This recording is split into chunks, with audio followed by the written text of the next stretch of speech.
चलिए जा भैया, नमस्ते प्रणाम। हम कवि मंधाता मनमौजी जी रउआ लोगन के बीच एगो कविता भेजा तानी, जौना कविता के शीर्षक बा आवास हमरो आइल बा। तो ली जा सुनी जा ई कविता। हमार चैनल सब्सक्राइब करी जा, लाइक करी जा, अच्छा लागे तो शेयर भी करी जा। विकास के गंगा बही गईल, विकास के गंगा बही गईल, आवास योजना एगो आइल बा। जे करे प्रधान के दरबारी ओकरे के मिले आवास, बाकी लोग भुलाइल बा, बाकी लोग भुलाइल बा। सूची में नाम पढ़ के जियरा खूब धधाइल, सूची में नाम पढ़ के जियरा खूब धधाइल, बनी अब मकान आवास हमरो आइल। सूची में नाम पढ़ के जियरा खूब धधाइल, बनी अब मकान आवास हमरो आइल।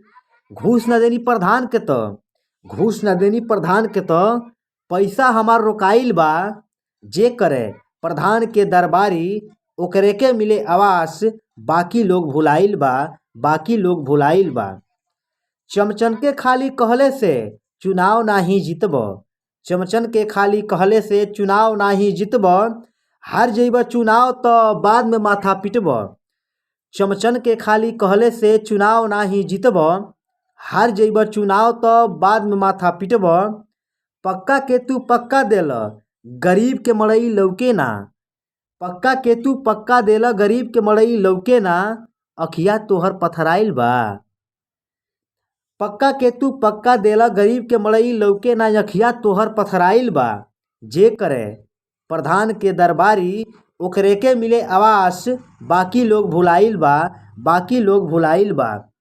चमचा कहे लोग से प्रधान आवास अब की बटी हैं, चमचा कहे लोग से प्रधान आवास अब की बटी हैं, एक एक वोट लोगवा दी फिर से उहे जीती हैं। चमचा कहे लोग से प्रधान आवास अब की बटी हैं, एक एक वोट लोगवा दी फिर से उहे जीती हैं। योजना ह सरकार के, योजना ह सरकार के ना घर के ह प्रधान के, ई योजना ह सरकार के ना घर के ह प्रधान के। सुनी जनता के जवाब चमचा के मुंह झुराइल बा, सुनी जनता के जवाब चमचा के मुंह झुराइल बा। विकास के गंगा बही गईल आवास योजना एगो आइल बा, विकास के गंगा बही गईल आवास योजना एगो आइल बा।